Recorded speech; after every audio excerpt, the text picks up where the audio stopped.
Alors moi c'est Hassan Zahi, je suis cofondateur du cabinet Libérez-vous. Moi c'est Abdi Herchou, cofondateur du cabinet Libérez-vous, entrepreneur dans l'âme, j'aime le sport et le défi et l'action solidaire. J'aime la créativité, le dépassement de soi et surtout la transmission. On a créé un cabinet de conseil et d'accompagnement au service des organisations qui a pour objectif de favoriser et de faciliter une meilleure productivité au sein des organisations. Il faut, mais c'est quoi ça le 3? C'est un ciseau du futur. Il a fait ça. Je te jure. J'ai trouvé que Richard et lui a fait 10 km pour s'endormir. C'est son premier jour. Quand on rencontre quelqu'un, au bout de 10 ans, 15 ans, on se dit comment la relation elle évolue, mais en fait on n'oublie pas la première rencontre. Je pense que la première rencontre est hyper importante. Puis quand on revient à la première rencontre, c'était ses valeurs. Et lui, ses valeurs à lui, c'était déjà l'entraide. C'était l'altruisme. Il était déjà très altruiste quand je l'ai connu. Je me souviens, la première fois qu'on s'est rencontrés, c'était d'un projet de solidarité au Maroc. Il y a 20 ans, on s'est connus. On devait passer des vacances. Moi, j'étais content, j'avais payé mes vacances. Et en fait, Abdé m'a dit, viens avec moi. On est parti à la campagne, à 80 km de Marrakech. Et en fait, mes vacances se sont transformées en projet de solidarité. Il faisait très froid. Oui. On était dans une auberge là, dans les montagnes, là, en altitude. Et on était tous dans la même salle. On avait allumé un petit feu. Et on se dit, les vacances, ça commence comme ça. Ça commence comme ça. Tout serré, réfléchir sur le projet. En fait, ça a été extraordinaire parce que j'ai appris à découvrir Abdé, déjà que je ne connaissais pas. J'ai appris aussi à me découvrir et puis ça a été une rencontre extraordinaire. C'est une rencontre qui a été fondatrice parce qu'on est encore là aujourd'hui. Là, c'est pas tu envoies de l'argent, tu ne sais pas ce qui se passe. Là, non, tu n'envoies pas de l'argent, tu y vas et tu es en action directement sur place. Et c'est là où j'ai aimé. Tu viens pour une action, pour faciliter l'accès à l'eau, la santé, tout ça. Et tu te retrouves à repartir rechargé d'énergie parce que les gens ils te donnent là-bas et on se dit, tu te rappelles, t'as vu, ils n'ont rien, ils nous ont préparé à manger, ils n'ont rien, mais ils sont là, ils nous donnent du sourire, ils nous filent un coup de main pour travailler, ils t'expliquent comment eux ils fonctionnent le matin, l'après-midi, sur l'année. Et nous on se dit, t'apprends à relativiser quoi. Et ça, par contre, c'était intéressant de se dire qu'il y a les projets humanitaires où c'est de l'urgence. Et nous, on faisait des projets de solidarité internationale, mais c'était vraiment de l'entraide. C'est une action qui dure en fait. Et c'est ce qui est hyper important pour nous. C'est pas un one shot. C'est un des projets de ma vie qui a eu le plus d'impact chez moi. Il faut le faire, il faut continuer en fait. Le premier coup de poignet pour ouvrir l'eau là, il est extraordinaire. Quand tu as tous les gens du village, les enfants, les autorités qui sont là et que tu vois l'eau elle coule, c'est extraordinaire cette énergie là que te renvoient les personnes. Ouais. Et en fait, dans ma tête, à moi, ça se passe comme dans les films. Tu sais, quand tu regardes un film et que tu repars, tu rembobines en arrière. Et tu dis, mais en fait, on était assis dans cette terre de café qu'on a dit, on va faire ce projet. Et tu revois tout le chemin qui s'est passé pour récolter les fonds, les réunions qu'on a fait le soir en visio, les rencontres, les problématiques qu'on a eues. Mais en fait, quand tu ouvres ce poignet, tout s'efface. Et là, tu profites de ce moment magique. Et ça, en fait, cette construction, petit à petit, c'est aussi notre construction aussi personnelle dans notre relation entre nous, mais aussi avec les gens et puis dans ce qu'on fait dans notre quotidien. En 3 mots, j'ai découvert, je pense, un ami. Je l'ai senti tout de suite là-bas. J'ai découvert qu'on avait à peu près les mêmes valeurs. J'ai appris moi à me découvrir, c'est-à-dire j'ai appris à relativiser, à dédramatiser les choses, à un moment avoir la tête sur les épaules. Et après ce projet-là, en fait, j'ai continué, on a pérennisé et puis depuis une quinzaine d'années, maintenant on fait ces projets de solidarité. Donc je remercie Abdé de m'avoir convié à ce projet-là, c'était pas voulu. Je devais passer des vacances, il m'a cassé mes vacances, mais quand je regarde le pour et le contre, la balance elle est beaucoup plus sur le pour. J'étais le premier inscrit sur le statut auto-entrepreneur quand ça a été créé. Oui. Tu vois, j'apprends quelque chose. Voilà. Donc j'étais passé sur l'émission La Voix est à nous, La Voix est libre ou quelque chose comme ça. Et j'étais passé sur le plateau. Je ne comprenais pas pourquoi on m'avait invité. Parce que pour moi c'est naturel, c'est déjà quelques années que je faisais des choses. Et donc j'étais le premier inscrit en tant qu'auto-entrepreneur sur la Nouvelle-Aquitaine. Tu vois, j'avais 20 ans que je le connais, j'ai appris quelque chose en live avec vous, donc c'est extraordinaire. Quand j'ai rencontré Hassan, je venais de créer une boîte d'événementiel et de formation. Mais par contre, j'étais encore sous l'emprise du social, sous l'envie de donner qui est toujours au fond de moi. Le temps ne comptait pas, voilà, pour les gens. Et c'est vrai que j'ai tout le temps essayé d'embarquer les gens avec moi pour le partage, pour le don, d'aller rencontrer les gens. Parce que pour moi, l'essentiel, en fait, c'est la rencontre. C'est ça qu'il nous faut grandir, c'est ça qui nous donne de l'énergie. Tu sais, dans les parcours de vie, il y a une personne comme Hassan, lui, quand je le voyais sur scène, il a pris le courage de monter sur scène, il passe du temps à apprendre, il a une rigueur sur l'apprentissage, il arrive à se couper du monde pour entrer. Ben, j'ai pris ça de lui. Et j'ai un petit peu de Hassan au fond de moi. Je repense à quand je travaillais à la mairie, il y a un collègue, j'ai pris un petit peu de lui. Donc on est un petit peu de tout le monde dans notre parcours.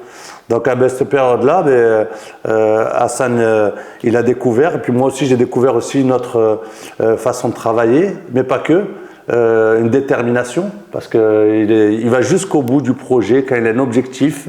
Il n'y a que ça qui l'anime, c'est d'aller jusqu'au bout de l'objectif. Et c'était un point commun entre nous, donc ça a consolidé. Et aussi quelque chose qui était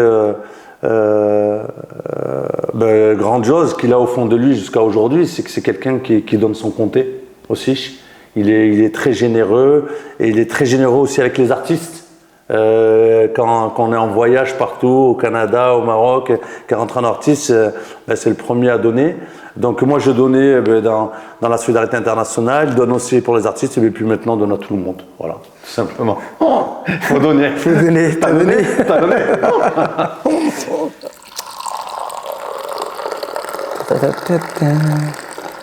Ça c'est le mazout, ça. Ça c'est ce qui rassemble. Des moments de pause. Le théâtre, c'est venu un peu par hasard. À l'âge de 17 ans, j'étais dans des cours de théâtre d'improvisation. Ça m'a beaucoup aidé. Puis j'ai vu que j'étais vraiment très à l'aise dedans. Je forçais pas en fait. Et ensuite, j'ai écrit, à 23 ans, j'ai écrit un spectacle que j'ai mis en scène. Et ensuite, j'ai commencé à le vendre. Et a commencé à le produire. Donc avec Abdé, on a essayé de le vendre un peu partout et on a fait un peu le tour du monde parce que je l'ai joué en Europe, je l'ai joué en Afrique, je l'ai joué au Canada et ça m'a donné une expérience. En revenant, en fait, je suis devenu comédien malgré moi. J'ai rencontré un réalisateur et puis on l'a confondé un collectif qui s'appelait À part ça, tout va bien. L'objectif, c'était de créer des courts-métrages sur les problématiques sociétales. Il y a un impact sur la société, j'aime bien.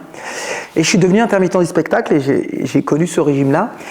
Et en fait, sans se rendre compte, quand tu gères ton image, parce que tu gères ton image en fait, tu vends ton image, tu es entrepreneur. Tu es entrepreneur. Donc en fait, l'objectif, c'était, quand tu es entrepreneur, tu investis sur toi-même. Donc c'est la première chose que j'ai fait pour investir, c'est de me former. Donc après, je suis parti à Londres. Je suis formé en tant qu'acteur à Londres, acteur studio exactement. Ça m'a permis, de gérer mes émotions, d'apprendre à gérer mes émotions et de jouer avec mes émotions. Deuxièmement, j'ai appris aussi le comportement humain. Parce qu'effectivement, en tant que comédien, tu es 90% à l'écoute. Tu analyses avant de répondre. L'improvisation m'a beaucoup aidé, donc l'improvisation vient de l'interlocuteur, ça ne vient pas de toi. Toutes ces compétences en tant que comédien, je l'ai utilisé dans la vie de tous les jours et surtout je l'ai utilisé dans nos outils, dans ce cabinet. Ça c'était hyper intéressant pour moi. Et avec Abdé, ce qui est bien, c'est que lui il était déjà entrepreneur dans l'âme. Je pense qu'il m'a aussi ramené énormément de billes sur le démarchage, sur le développement d'une structure. J'ai beaucoup voyagé parce que ce spectacle, je l'ai vendu à l'étranger, je l'ai vendu dans les pays francophones. Rire, c'est vraiment c'est un outil de rassemblement. C'est vraiment un outil de rassemblement. Et on utilise beaucoup, par exemple, dans notre cabinet, ce qu'on appelle l'autodérision, l'humour, le rire, pour se libérer. C'est pour ça qu'on a un peu aussi appelé le cabinet Libérez-vous. En fait, je l'ai pris et je l'ai immergé dans la solidarité internationale et lui m'a pris, il m'a immergé dans le milieu artistique. J'ai vu la rigueur qu'il faut dans le travail, et j'ai pris la détermination, j'ai vu aussi toute la recherche qu'il y a pour pouvoir mettre en place un spectacle. Aujourd'hui, c'est quand tu es avec un artiste, tu as aussi une zone que tu dois respecter quand il est en concentration. Bon, nous, on s'éclate souvent, on rigole et tout ça, mais j'ai appris aussi à mettre des limites entre nous quand on est sur la partie professionnelle. Et je pense que c'est important aussi, c'est peut-être aussi un transfert qu'il peut avoir dans le milieu de l'entreprise. Ça peut bien se passer au sein d'une entreprise, mais à un moment donné, il faut garder aussi certaines limites pour pouvoir respecter l'autre dans son environnement. Donc ça, je l'ai découvert avec Hassan et ça m'a donné des ailes. Je me dis, attends, Hassan, on est ensemble, on fait des projets sur la scène internationale, il m'amène avec lui, moi aussi je peux monter sur scène. Et j'ai fait des premières parties pour Hassan, oui, sur du slam, des fois sur des improvisations. Il me dit, vas-y, écris quelque chose et monte sur scène. Et ça, c'était extraordinaire. Et donc, en fait, je vivais un petit peu ce que lui, il vivait, mais à mon petit niveau, d'écrire 5 minutes. C'était pas mal. Et en fait, 5 minutes, c'est très très long en termes de préparation et de montée sur scène. Et des choses que lui, il avait des facilités à faire sur l'improvisation, ce qu'il disait, être à l'écoute. Ben moi, j'avais pas autant de spontanéité quand j'étais sur scène, de rebondir sur certaines choses, quoi. Donc voilà, donc c'était vraiment très sympathique. Donc du coup, ça m'a poussé aussi à passer une étape. C'est que je me suis inscrit dans des groupes de théâtre amateur. 2 ans après, je me suis inscrit en formation de théâtre professionnel. Donc j'ai suivi tout un cursus avec tout ce qui se passe dans le milieu. Tout ce parcours un petit peu artistique à mon niveau, ben, c'est ce qui m'a permis aussi de développer aussi à ma boîte, ce qui nous a permis de développer notre projet sur le cabinet Libérez-vous. On utilise ces outils-là pour faciliter la communication, pour faciliter l'échange, pour donner envie de se mettre en avant aussi, parce que dans une entreprise, suivant les postes où on est, il faut se mettre en avant. Donc voilà, donc ça a été vraiment très formateur. En apprenant à le connaître, j'ai vu qu'il avait énormément de compétences, puis surtout il avait une boîte d'événementiel. J'avais une tournée au Canada avec mon spectacle. Il a dit oui tout de suite quand je t'avais proposé de venir produire un spectacle au Canada. Et en fait, il a tout fait, Abdé. Il a produit, il a fait l'événementiel, il a été régisseur. Sécurité, la communication et la billetterie. Bon, je crois qu'il me doit encore de l'argent, mais j'ai rien dit. Quand il m'a proposé de m'occuper de sa tournée, de le produire et tout ça, moi je connaissais bien l'événementiel, mais plutôt l'organisation de forums, d'organiser des grands événements pour accueillir du public. Mais c'est vrai, là, la production et de commencer à faire un petit peu le tour du monde avec Hassan, c'est quelque chose sur lequel je me suis formé aussi avec lui parce qu'il avait pas mal de connaissances. Quand tu commences, tu fais un petit peu tout. Et la force d'un entrepreneur, c'est de pouvoir être polyvalent. En tout cas au début, de maîtriser la comptabilité, la gestion, la communication, le management. Et au fur et à mesure que tu grandis, tu vas recruter une personne, 2 personnes, 3 personnes, et chacun aura ses tâches. Mais aujourd'hui, avec Hassan, la force, c'est qu'aujourd'hui, quand on recrute quelqu'un ou qu'on doit travailler avec quelqu'un, on se dit, ok, il est bon sur le marketing, mais en dehors, qu'est-ce qu'il fait? Est-ce qu'il fait du sport? Est-ce qu'il fait du théâtre? Est-ce qu'il a un talent supplémentaire sur lequel nous, demain, on pourra s'appuyer? Pour nous, ça, c'est important. C'est important parce qu'en fait, la personne, elle est chargée de potentiel et il faut découvrir l'autre potentiel sur lequel on peut s'appuyer. Donc l'entrepreneuriat, c'est ça. L'entrepreneuriat, c'est aussi la rigueur, c'est le prise de risque, comme sur scène. C'est une rigueur aussi dans l'organisation, dans le travail. Et puis c'est surtout aussi faire de l'argent. On peut dire ce qu'on veut, mais quand tu te lances dans l'entrepreneuriat, tu ne le fais pas aussi que pour le plaisir. Bien sûr, tu le fais pour le plaisir de la liberté, le plaisir de te sentir seul, de choisir d'être là aujourd'hui avec Hassan, de choisir de dire tiens, aujourd'hui, tiens, j'ai envie d'aller bosser dans un café, ou tiens, j'ai envie de faire une résidence de travail pendant 2-3 jours pour avancer mes projets. Tu le fais aussi pour cette liberté-là, de choisir un petit peu. On peut dire ce qu'on veut, mais c'est la rencontre de l'autre qui fait que tu dis est-ce que je vais sur ce projet ou j'y vais pas. Donc nous, en tout cas, même pour moi et même pour Hassan, c'est pareil. L'humain, il est important en fait dans notre démarche. Des fois, tu te dis, lui, j'ai envie de bosser avec lui, quoi qu'il en soit, même si le budget n'est pas là totalement, mais l'envie de se rencontrer, d'échanger. Tant que tu ne rencontres pas l'autre, tu n'apprends pas à te connaître. En fait, tu peux dire tout ce que tu veux de toi, mais le plus, pas juste, mais le plus concret, c'est l'autre. Tu apprends avec l'autre en fait. Et effectivement, quand j'ai lancé mon spectacle, on me disait tu es déjà dans le business. Et moi je ne comprenais pas, je me dis non, je suis pas dans le business, je fais rire, je fais du spectacle. Je ne comprenais pas, je me dis non, tu es déjà dans le business. Tu as de la comptabilité, tu crées, tu organises, etc. Pour ces spectacles-là, j'ai créé une structure en fait. J'accompagnais les jeunes à avoir confiance en eux par le biais et l'outil du théâtre pour qu'ils puissent donc trouver du travail ou être autonomes. Et en fait, 23 ans, toi 20 ans plus jeune, tu étais entrepreneur, mais au début on ne le sait pas, on le fait en fait parce qu'on est dans le feeling. Et puis tu as dit une bonne phrase tout à l'heure, tu as dit je ne sais pas pourquoi ils m'ont appelé, pour toi c'est naturel. Et en fait on l'a appris, là maintenant on a dépassé la quarantaine, on a appris qu'en fait que des choses naturelles étaient extraordinaires pour les autres. Et en 20 ans en fait, je pense, on peut dire, on a fait des choses extraordinaires, on a beaucoup voyagé, j'ai rencontré énormément de cultures, c'est là où tu apprends à te connaître.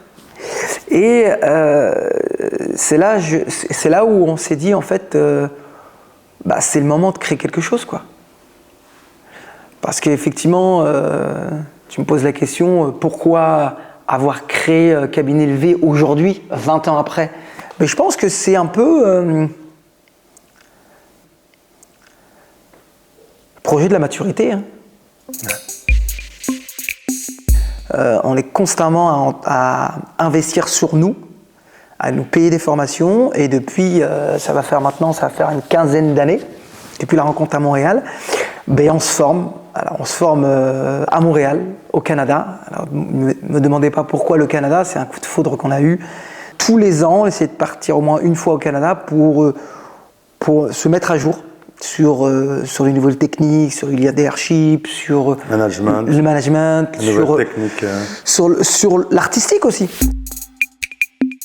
La force aujourd'hui, c'est qu'on a rencontré beaucoup de RH, beaucoup de managers, beaucoup de salariés, les problématiques d'absentéisme, les problématiques de communication au sein de l'entreprise, de turnover, toutes ces questions-là. Ça fait maintenant plus d'une dizaine d'années qu'on les traite.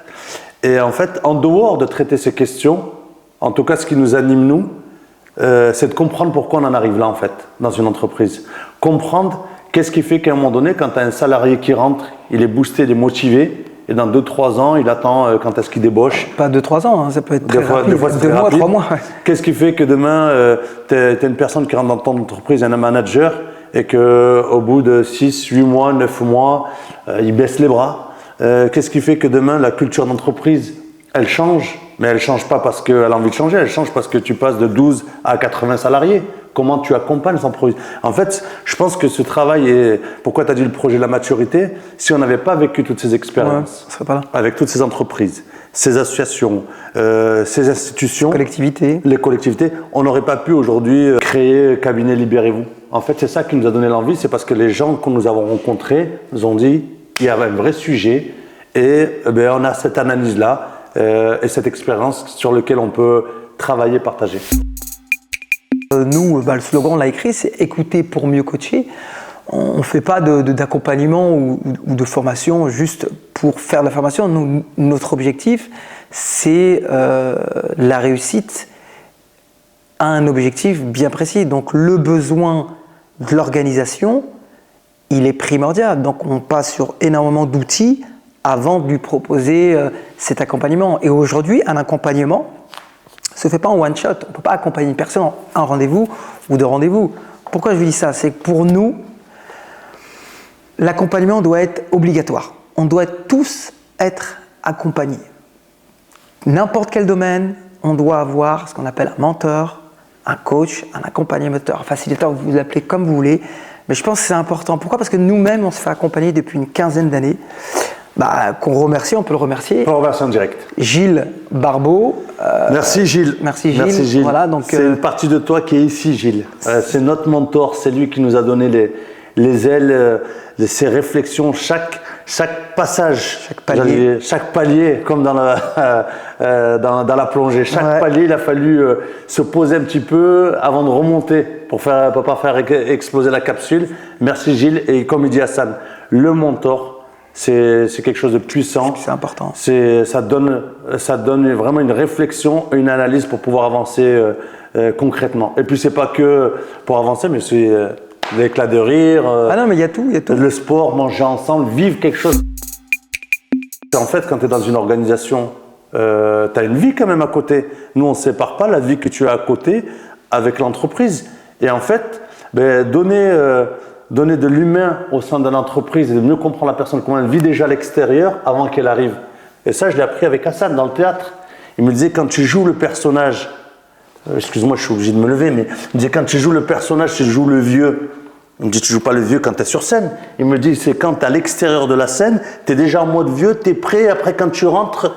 Mais pour moi, dans l'organisation, c'est pareil. La personne qui est dans le marketing, management, dans la gestion, il a une vie extérieure et quand il rentre dans l'organisation, il s'est passé quelque chose derrière. Donc nous, on prend en compte ça, l'humain, ce qui se passe avant d'arriver à l'entreprise. Et puis, je voulais juste dire un truc important. Je trouve que Abdé a bien fait le vieux. Je trouve qu'il a, il a une capacité à se vieilliser qui est extraordinaire. Il m'a épaté. Il a un jeu d'acteur, donc si vous voulez le contacter, je vous laisse le numéro juste en bas et vous l'appelez. Ma carrière va commencer. Il voulait sortir en tant que comédien. Je pense que là, il a tout donné. J'ai tenté, tu vois, j'ai osé. Moi, je pense que c'est pas mal. Ouais, je pense que, tu vois, libérez-vous, tu t'es un peu libéré, là, je pense. Ah oui, mais il y a quelque spontanément. C'était très spontané. Tu m'as épaté, hein. J'ai dit, c'est lui, c'est pas lui, je savais pas. Je savais pas. L'entreprise, quand ils nous contactent, souvent, ils nous contactent quand ça va pas. Ils nous contactent quand il y a des problématiques, quand il y a des soucis. Et souvent, je leur dis... après 6 mois, 1 an d'accompagnement, je leur dis maintenant, s'il vous plaît, appelez-moi quand vous êtes au top. Et au début, ils ne comprennent pas. Ils me disent non, si je t'appelle, je n'ai pas besoin de toi. Je dis ben non, justement. L'objectif, c'est de comprendre pourquoi ça va bien. Pourquoi tu es au top du management. Pourquoi tu es au top au niveau de la productivité. Pourquoi tu es au top financièrement. C'est qu'il y a des ingrédients que tu as mis en place. Et c'est là où nous, on met en place ce qu'on appelle une analyse, décryptage des ingrédients de réussite. Et l'objectif, c'est qu'il ne revient pas nous voir. C'est qu'avec lui, qu'on crée cette recette de réussite et qu'il la garde. Et comme ça, quand il y a un souci, il ne nous appelle pas. Il a un souci, ou comme il dit, il y a un problème, qu'il revoie sa liste. Ah oui, c'est vrai, ça a été bien parce que je mettais en place de la cohésion de groupe tous les 3 mois. Je mettais en place parce que je mettais des bilans chaque semaine avec mes interlocuteurs. Ah, ça se passait bien parce que j'avais un espace de bien-être dans mon entreprise. Et tout ça, c'est très simple, c'est facile et c'est pas coûteux. Qu'est-ce qui fait la force d'un sportif? C'est sa régularité. C'est savoir ses points forts et ses points faibles, comment il va les travailler. C'est aussi se projeter sur l'objectif. Avant une compétition, on monte un petit peu les entraînements, on est un peu plus surchargé, on a la pression qui monte. Mais dans une entreprise, c'est pareil. L'objectif pour le gérant, c'est de faire tourner la boîte, faire du chiffre, grandir, mais pour grandir dans de bonnes conditions. Des fois, il y a des projets, on va travailler un peu plus, on va être moins avec sa famille, on va être un peu plus avec les collègues, il va y avoir la pression, on va se retrouver à faire des tâches parce qu'il y en a un qui peut-être qui est malade. Mais en fait, ça se prépare. Déjà, la vie est un défi. Et après, il y a ce qu'on appelle le défi que toi, tu t'imposes. Et effectivement, Abdé, bravo, hein, quand il a fait le Bordeaux-Marrakech en vélo, c'était extraordinaire parce que moi, je le suivais et puis je le connais, mais j'ai appris encore à le connaître parce qu'il a encore dépassé ses limites et ça fait une 20aine d'années, tu as pris de l'âge, mais tout est dans la tête. Alors ça, c'est ma petite folie, moi, dans les défis sportifs. C'est qu'en fait, j'aime bien savoir d'où je pars et où est-ce que je vais arriver. Et en fait, entre les deux, je laisse un petit peu de liberté, je laisse un petit peu de découverte. Ce que tu ne fais pas dans l'entrepreneuriat. Dans l'entrepreneuriat, quand j'organise un événement, tout est organisé. Par contre, la démarche est la même. Il y a un objectif. Et pour y aller, il y a une rigueur qui est la même. Par contre, dans le défi, je vais être un peu plus à l'écoute de mon corps, de l'état d'esprit, de l'environnement. S'il flotte et que je dois partir, je me dis, je ne pars pas de suite, j'attends encore un petit peu. Quand tu es dans l'entrepreneuriat, s'il flotte, tu as un événement, il faut y aller. Hein. Dans le défi, tu es un peu plus à l'écoute de ton corps, parce que tu as un objectif, c'est ton corps qui va être en avant dans la démarche. Dans les organisations des entreprises, c'est une équipe qui va ensemble, donc il faut faire attention aussi à l'équipe. Le défi, c'est extraordinaire. Moi, ça m'a bouleversé dans ma façon de travailler, dans mon énergie, ça a changé mes codes. Souvent, on me pose la question, Abdé, qu'est-ce qui ressort de ton défi? Mais tu dois avoir une motivation, une détermination. Récemment, je viens de faire 2200 km en vélo, Bordeaux-Marrakech.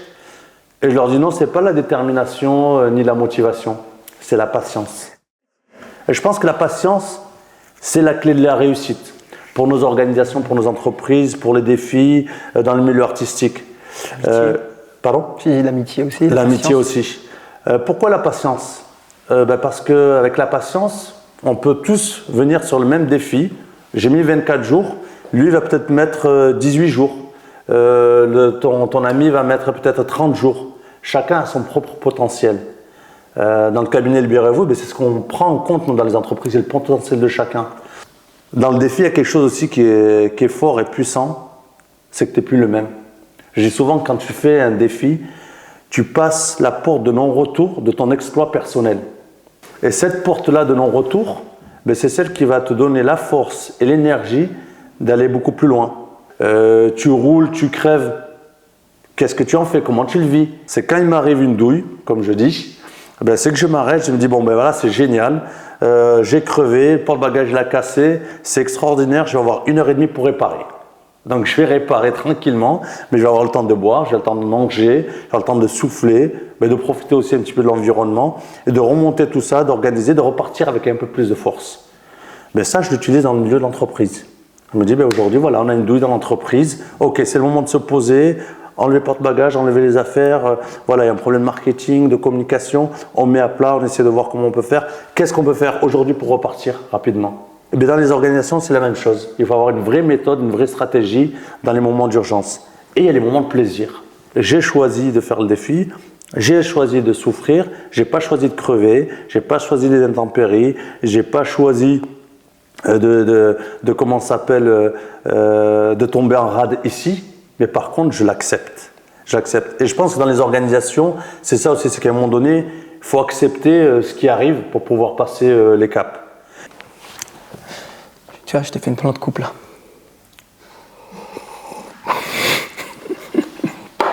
Je me suis lancé dans un défi, c'était le marathon. Je déteste courir, mais c'était là qui était important d'aller sur une zone inconfortable. C'est ça qui était intéressant, le défi. Et le marathon me faisait peur parce que j'avais jamais couru plus de 10 km. Le plus dur, ce n'est pas les 42 km. 42 km, ça se fait en 3, 4, 5, 6 heures. Le plus dur, c'est vraiment l'entraînement. Quant à l'objectif, c'est parce que tu as travaillé derrière. Donc, ce qui était intéressant dans ce défi, c'était de décortiquer, de décrypter qu'est-ce que l'effort, en fait. Et aujourd'hui, un effort, on dit on a fait un effort, on l'a porté ici. Non, un vrai effort physique et psychique. Je pense que le marathon, c'est vraiment, vraiment un exercice extraordinaire. Donc moi, j'ai appris à me connaître, j'ai appris qu'en fait, je pouvais aller plus loin, j'ai appris à connaître mon corps, et j'ai compris qu'en fait, que le corps, on l'exploitait même pas à 30%. L'être humain est extraordinaire. Et à chaque fois que je me dis que c'est la limite, j'avais encore de l'énergie. Et j'ai compris qu'aujourd'hui, quand tu dis que tu n'en peux plus, tu es à la moitié de ton effort. Aujourd'hui, le mental, c'est un outil clé. C'est l'outil clé pour avancer. Parce que pour moi, le marathon, le plus dur, ce n'était pas les jambes, ce n'était pas les bras, mais c'était vraiment la tête. J'ai compris que j'avais un mental, mais en faisant l'effort, en disant que j'ai peur. Et je suis fier de moi. Et aujourd'hui, je suis fier d'Abdé parce qu'on se connaît depuis une vingtaine d'années. Mais c'est vrai qu'on est beaucoup ensemble. Mais c'est important de faire de l'effort individuel et puis de se rejoindre en disant comment tu as vécu le truc, comment j'ai vécu le truc. Et il n'y a pas longtemps, on a fait un défi collectif. C'était le Mont Toubkal au Maroc. Une ascension de 3500 mètres, si je ne dis pas de bêtises. Le premier palier. Un des premiers paliers, 3500. Après, c'est 4167. Non, on l'a monté 4100 alors. On a monté 4100, on l'a fait en 2-3 jours.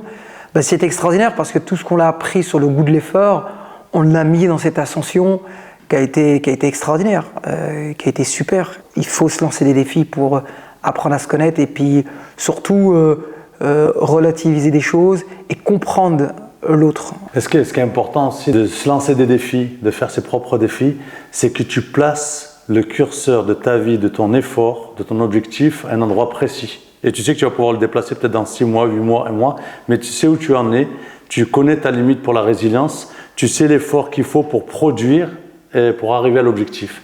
Quand on travaille avec les organisations, c'est la même chose. Donc, on essaie de voir un petit peu les curseurs de chacun avant de pouvoir passer à l'action. Ouais. Aujourd'hui, je ne me pose plus de questions sur les projets avec Hassan. Quand on a un projet qui arrive, quand on a un défi qui arrive, on a l'objectif, on sait comment l'organiser et on fonce. La préparation est importante. L'organisation est importante. Mais le jour J du départ, c'est extraordinaire.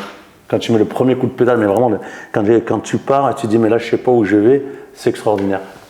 Et je vous souhaite à tous de vivre vos propres défis personnels. En fait, c'est super intéressant parce que lors de nos voyages, que ce soit la solidarité internationale ou que ce soit notre projet artistique, donc on a rencontré énormément d'organisations. Et en discutant avec les organisations, on a vu qu'en fait, ils avaient les mêmes similitudes, les mêmes difficultés qu'en France, que ce soit la ressource humaine, que ce soit les bien-être, que ce soit la communication, la gestion de salariés. Et depuis quelques années, maintenant, on est présent dans les pays francophones. C'est qu'on a la capacité de personnaliser des outils à la réalité locale. C'est la même méthodologie, mais la différence, c'est qu'il faut s'adapter à la culture. C'est vraiment hyper intéressant parce que toujours pareil, tu voyages, tu rencontres d'autres cultures, tu transmets et tu reviens à la maison en France pour aussi arriver aussi avec de nouveaux outils. C'est très bien. Bravo Alex. Merci, vraiment, vous m'avez beaucoup aidé. Là, la question, c'est comment vous voyez dans 10 ans? Ah ouais. Moi, dans 10 ans, je pense que l'équipe va être agrandie, on aura plus d'antennes et on va continuer à travailler dans la même dynamique, la même énergie. Et pourquoi pas faire nos formations en plusieurs langues? Dépasser la francophonie, pourquoi pas? M'épanouir, être heureux et boire du thé. Je trouve que c'est bien. De faire des défis. Oui, ça, les défis, faut pas lâcher. Et puis vraiment kiffer la vie, quoi. Prendre du plaisir, rencontrer les gens, ça c'est un point fort et puis c'est ce qui nous anime. Puis continuer les projets de solidarité, le sport, la culture.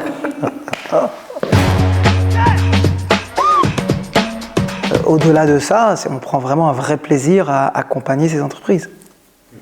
Je pense que ça se voit. Après 20 ans d'amitié avec Abdé, de rencontres, d'expérience et surtout d'expertise, je pense que la création du cabinet Libérez-vous a été une suite logique. Le sport, l'art, la gestion d'entreprise, la solidarité internationale nous ont permis de créer des outils innovants pour améliorer le fonctionnement des organisations.